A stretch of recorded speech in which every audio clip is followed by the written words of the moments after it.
ایک سوال آخری آ رہا ہے لے لیں جی. السلام علیکم. سوال یہ ہے کہ اگر ایک ساتھی کے ساتھ اس کے دوست کو شادی کی رات میں اگر لے جا کر کے ایک رات پریشان کرتے تو یہ ظلم ہے اس پر.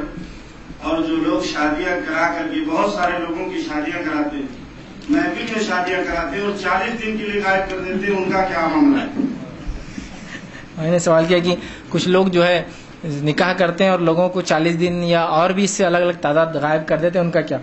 تو دیکھیے اصل تو یہ ہے کہ اگر وہ مرد راضی ہے کہ اس کے نکاح آج ہو اور ودائیگی 40 دن یا 4 مہینے بعد ہو، تو دیکھیے اس کی اپنی خود کی چوائس ہے، وہ ٹھیک ہے چوائس.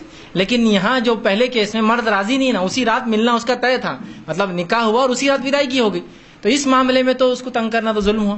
رہا دوسرا معاملہ کہ اس کی شادی کر کے آپ بھیج دے رہے ہیں، تو وہاں ودائیگی لیٹ ہوتی ہے اور وہ اس کی اپنی چوائس ہے. اگر کوئی چاہ رہا ہے تو بہرحال اس کی مرضی، اب ہم کیا روکے کسی کو، اگر کوئی چاہتا ہے اپنی بیوی سے دور رہے اس کا مسئلہ ہے.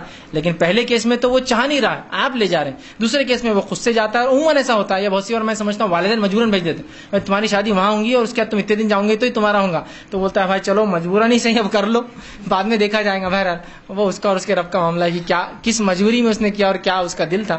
اگر وہ حقیقتاً ودائیگی چاہ رہا ہو 40 یا 4 مہینے بعد تو اس کی اپنی مرضی ہے. ٹھیک واقعی علماء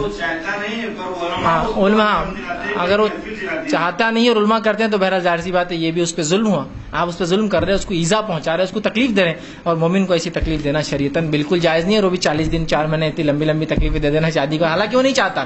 چاہنے والے آدمی کے لیے تو کوئی مسئلہ نہیں، وہ نکاح کرے، جیسا کئی صحابہ کا نکاح کرے نکل گئے اور پھر گھر واپس بھی نہ آئے، تو وہ تو الگ بات ہے. لیکن جو چاہ رہا ہے اور آپ اس کو بھیج دیں، بہرحال یہ درست نہیں. واخر دعوانا الحمدللہ رب العالمین.